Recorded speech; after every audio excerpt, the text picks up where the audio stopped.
ಹಾಲ್ ಎಂಡಕ್ ಹೋಗಿ ಬಟ್ಟ ಮುರಿತ್ ನೋಡ್ರಿ. ನಮಸ್ಕಾರ ರೀ ಎಲ್ಲರಿಗೂ, ನಾನ್ ನಿಮ್ಮ ಉತ್ತರ ಕರ್ನಾಟಕ ಹುಡುಗ. 3 ದಿವ್ಸದಿಂದ ಹಾಲ್ ಎಣಕ್ ಹೋಗಿ ಬಟ್ಟ ಮುರ್ಕೊಂಡ್ ನೋಡ್ರಿ. ನಮ್ಮ ಆಕಳ ಒದ್ ಪೋರ್ಸಿ ಒಳಗಿನ ಎಲ್ಲನ ಮುರಿದಿತ್ರಿ. ಹಂಗಾಗಿ 3 ದಿವ್ಸ ಹಾಸ್ಪಿಟಲ್ ಇರ್ಬೇಕಾದ ಪರಿಸ್ಥಿತಿ ಬತ್ರಿ. ಏನೋ ಹೇಳ್ರಿ, ರೈತರ ಜೀವನ ಅಷ್ಟ್ ಈಸಿ ಅಲ್ಲ ಅನ್ಕೊಂಡಂಗ. ನಂಗ್ ಬಟ್ ಮುರಿದ ಅಷ್ಟೊಂದ್ ಬೇಜಾರಿಲ್ಲ, ಬಟ್ ಎಲ್ಲಾ ಕೆಲಸ ನಮ್ ಪಪ್ಪನ ಮೇಲೆ ಬೀಳಾತಿತ್ತಲ್ರಿ ನೋಡ್ರಿ. ಈಕೆ ಏನದ ಲೈಕ್ ನಮ್ಮ ಅಣ್ಣನ ಮಗಳ, ನಂಗ್ ಬಟ್ ಮುರಿದೈತನ ಎಲ್ಲಾ ಕೆಲಸ ಇಕ್ಕೆ ಮಾಡತ್ತಾಳ ನೋಡ್ರಿ ಇವತ್ತು.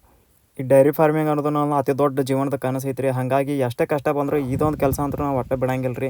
ಇದು ನಮ್ಮ ಹೊಲ ನೋಡ್ರಿ, ನಾವು ಅಂದ್ರೂ ಮೇವು ಬಿಟ್ಟು ಬೇರೆ ಒಂದು ಬೆಳೆನ ಮಾಡಂಗಿಲ್ರಿ. ಯಾಕಂದ್ರೆ ನಮ್ಮ ದನಗಳು ಭಾಳ ಅದಾವನ್ನ ಮೇವು ಭಾಳ ಬೇಕಾತೈತ್ರಿ. ಇದೇ ನೀವು ನೋಡತ್ತಿರಲಿಲ್ಲ, ಇದು ಬರೋಬ್ಬರಿ 1.5 ಎಕರೆ ಎಲ್ಲ ನೀಪರ್ ಐತ್ರಿ. ಅದ್ರ ಮುಂದೆ ಕಡೆ ಎಲ್ಲ ಜೋಳ ಐತೆ ನೋಡ್ರಿ. ನಿನ್ನ ನಮ್ಮಲ್ಲಿ ಜೆಸಿಬಿ ಒಂದು ತೆಗ ತೆಗದಾರ ನೋಡ್ರಿ. ಆ ಜಾಗದಾಗ ಇದೊಂದು ಏನೋ ಸಿಕ್ಕಿತ್ತು ನೋಡ್ರಿ. ನಂಗೆ ಅನಿಸ್ತು ನಂಗೂ ಎಲ್ಲಿ ನಿಧಿ ಹತ್ತಂತ.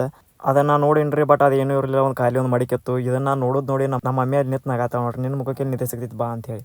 ಇದನ್ನ ಕೇಳಿ ನಂಗಂತೂ ಫುಲ್ ಇನ್ಸಲ್ಟ್ ಆಯ್ತು ನೋಡ್ರಿಪ್ಪ. ಹಂಗೂ ಹಿಂಗೆ ಆಯಿತು, ಸಂಜೆ ಆಯಿತು. ಸಂಜೆಗೆ ನಾವೊಂದು ಅಣ್ಣ ತಮ್ಮರು ಕೂಡ ಎಲ್ಲ ನೈಟ್ ಕ್ಯಾಂಪ್ ಹಾಕಿದ್ದೇವೆ ರೀ. ಇವ್ರು ನೋಡ್ರಿ, ಇವರೆಲ್ಲ ನಮ್ಮ ಅಣ್ಣ ತಂಗಿಗಳು ನೋಡ್ರಿ ಇವರು. ಇಲ್ಲಿಗೆ ನಾನು ವಿಡಿಯೋ ಮುಗಿಸ್ತಾನೆ. ನನ್ನ ವಿಡಿಯೋ ಇಷ್ಟ ಆಗಿದ್ರೆ ಲೈಕ್, ಶೇರ್, ಕಮೆಂಟ್ ಎಲ್ಲ ಮಾಡಿರಿ. ಧನ್ಯವಾದಗಳು.